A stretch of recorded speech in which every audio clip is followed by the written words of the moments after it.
From Neural Newscast, this is Prime Cyber Insights, intelligence for defenders, leaders, and decision makers.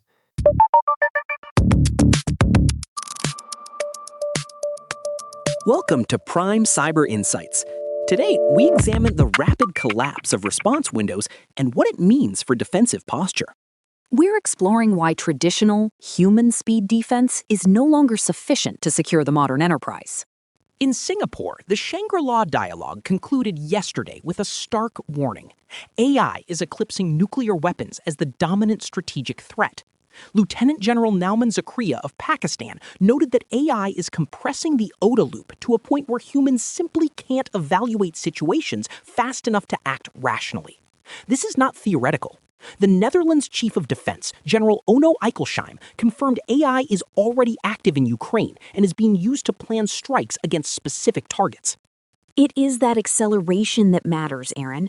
When decision windows collapse from hours to seconds, traditional deterrence fails.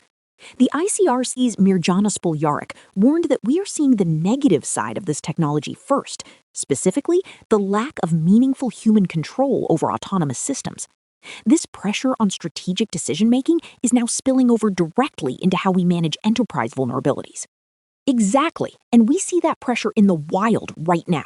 On Friday, the Center for Cybersecurity Belgium warned that threat actors are actively exploiting 2026-2026 Cape Verde Escudo's 41989. This is a critical stack-based buffer overflow in Windows Netlogon that allows for remote code execution on domain controllers.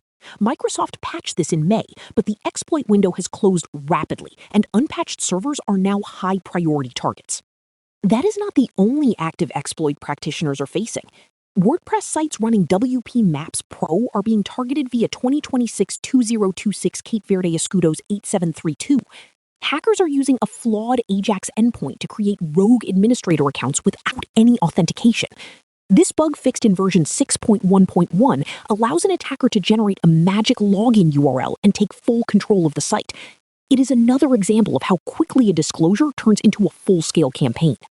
Lauren, the timeline for these exploits is what should alarm every CISO. Recent data shows Langflow was hit just 20 hours after disclosure, and Marimo was exploited in under 10. This reality is exacerbated by models like Claude Mythos, which Anthropic says can autonomously discover zero-day vulnerabilities across operating systems. Our traditional 30-day or even 72-hour SLAs are fundamentally broken against this kind of speed. So the question becomes, how do we prioritize? The old CVSS-only model is failing because it does not account for real-world weaponization. Organizations must move toward a 3-layer filter, prioritizing by CISA's known exploited vulnerabilities catalog first, then the exploit prediction scoring system, and finally the CVSS baseline. We have to automate the trigger for patching Tier 0 services within hours of a CVE being declared critical. Agreed. We also have to map the credential blast radius. As AI builder tools like FlowEyes and N8N become targets, a single compromise can harvest API keys for entire business systems. If you are not rotating these credentials or moving to short-lived tokens, you're leaving the door open for an automated adversary. We are in a race against AI-driven exploitation, and the only way to win is to remove the human bottleneck from the defensive loop. This briefing is for informational purposes and does not constitute professional advice. We will see you in the briefing room tomorrow. This has been Prime Cyber Insights. For the full technical breakdown, visit pci.neuralnewscast.com. Neural Newscast is AI-assisted, human-reviewed. View our AI transparency policy at neuralnewscast.com.